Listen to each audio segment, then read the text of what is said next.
Hi lads, welcome to the costume build. Now, before we start, I want to point out a few things. Firstly, this is not a tutorial video. I am some guy who enjoys pretending that he is someone else. So for today's video, I am going to pretend that I am Alex Polonov, an Australian DIY artist, known for his crazy videos.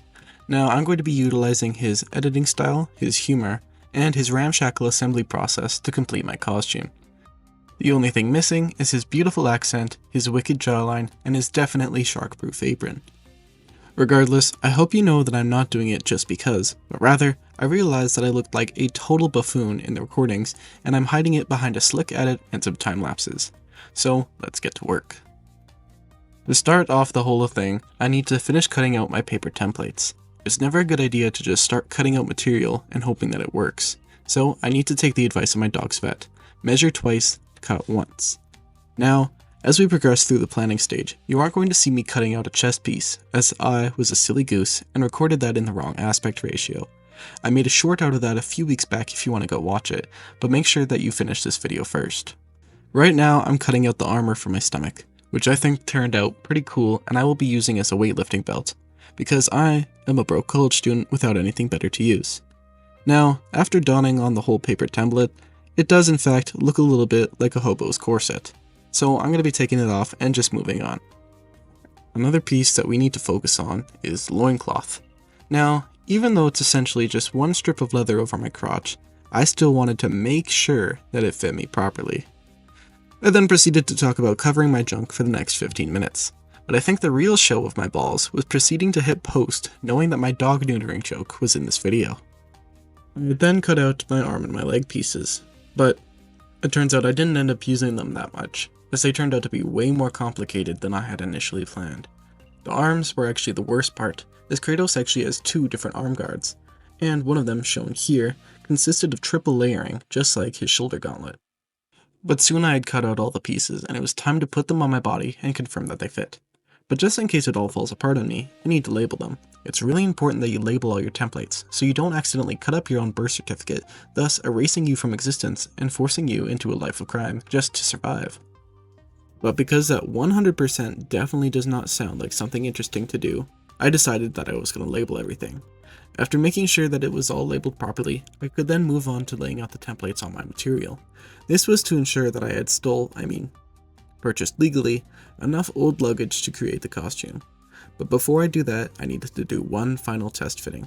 And I have to say, after hours spent cutting out templates, I do in fact look like a dingus. Look at you standing there, you're not cool, who do you think you are? Now you can watch this absolutely wicked time lapse of me laying out templates on the suitcases. Or this is what I would have said, had I not lost over 2/3 of my recording due to low storage. I then decided that it was time to try out some montages, as my goose on the loose shenanigans were not panning out.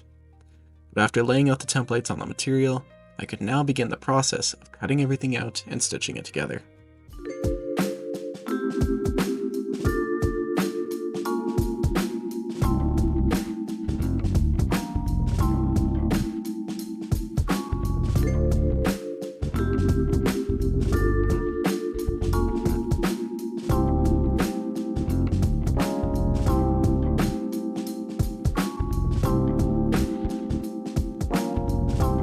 After observing the devastation I had caused after hours of cutting up material, I decided that it was time for a quick snack break.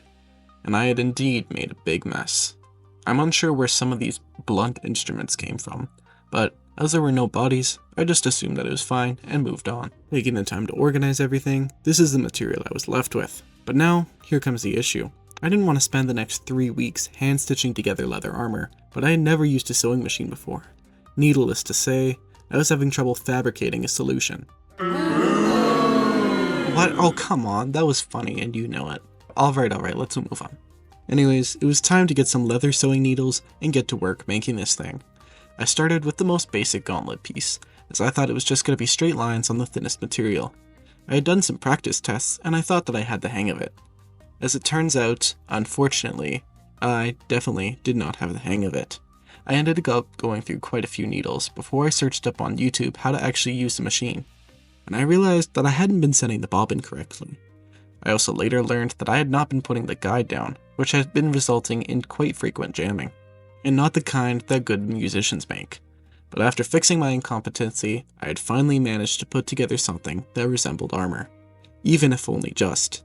If this gauntlet had stats, I guarantee that it would be +1 defense, -1 charisma, and -10 durability, but I was still quite proud of it. I decided now would probably be another good time for a montage, as it was essentially just another few days of wrestling with a sewing machine that had no business tackling material this thick. Surprisingly, it turns out that the machine that I had borrowed from my mom, who had gotten it from her grandmother, was not the industrial leatherworking powerhouse that I was treating it as. But that certainly didn't stop me from trying it anyway.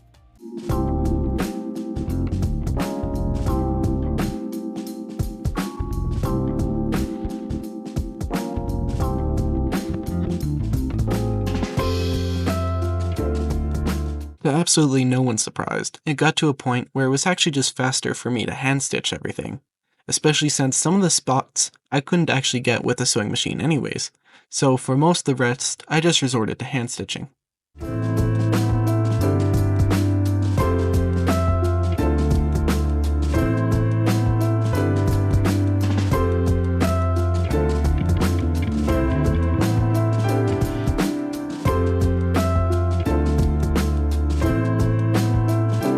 Also, I don't know what my thought process was on this one, but it seemed pretty obvious that trying to sew fur into the suit would only mean more jamming, but I sure as heck tried to do it anyway. I gave up pretty quickly after the 17th attempt, and went back to even more hand stitching. I'm sure in the future, when I get diagnosed with early onset arthritis, I will be able to trace it back to this exact moment. But I have to say, despite my diminishing sanity, I was actually enjoying the process, and it was even starting to turn out pretty dang cool. At least, according to my opinion. I'm sure you guys have a different perspective on the matter, so why don't you go down to the comments and tell me how you would have done better than me.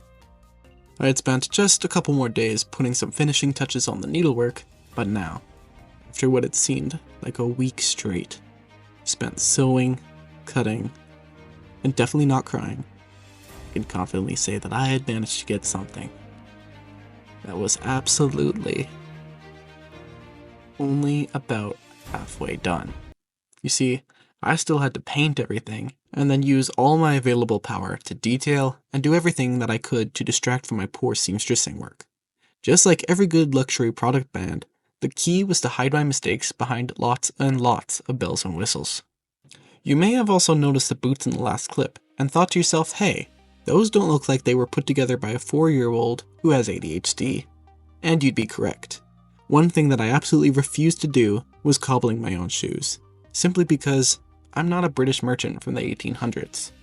So instead, I simply stuck some extensions in the heels to hide the fact that I'm a wee little man. I could have done some touch-ups, but they make me 6 feet tall, or almost. So I guess I'll just have to take it.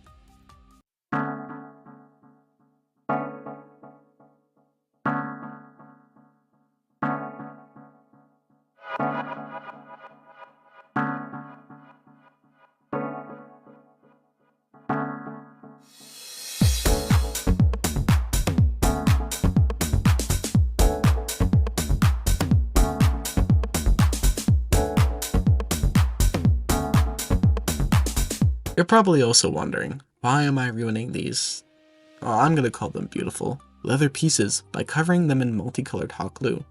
And the answer for that is that I'm cheap, and I like working with hot glue over metalworking my own custom metal trim pieces. I used a blowtorch to smooth out the larger sections, but I forgot that gravity was a thing, and I ended up with a rather large glob on this one side. But after getting up close and intimate, I drew some extra accents on the chest.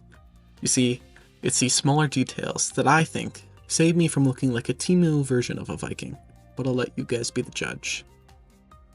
But now, it was time for one of the scariest parts of this project, working with modeling glue.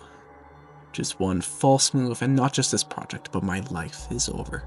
Even a drop of this is enough to permanently damage my physical health. So with my hands shaking, I began praying, just hoping that there was enough left in me to avoid. Turns out that it was super easy. A quick drop and some pressure and I was done. Nothing even remotely in harm's way. I'm thinking perhaps that it was actually just the fumes that were the real danger here.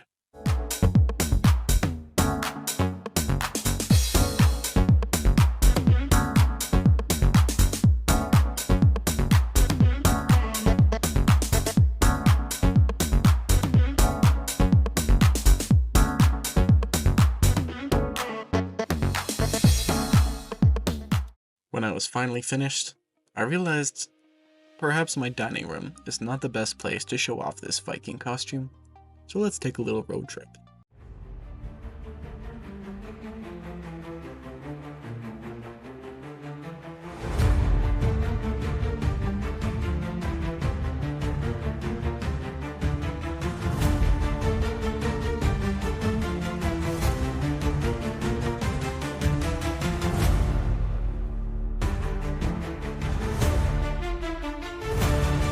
I apologize for the poor camera quality.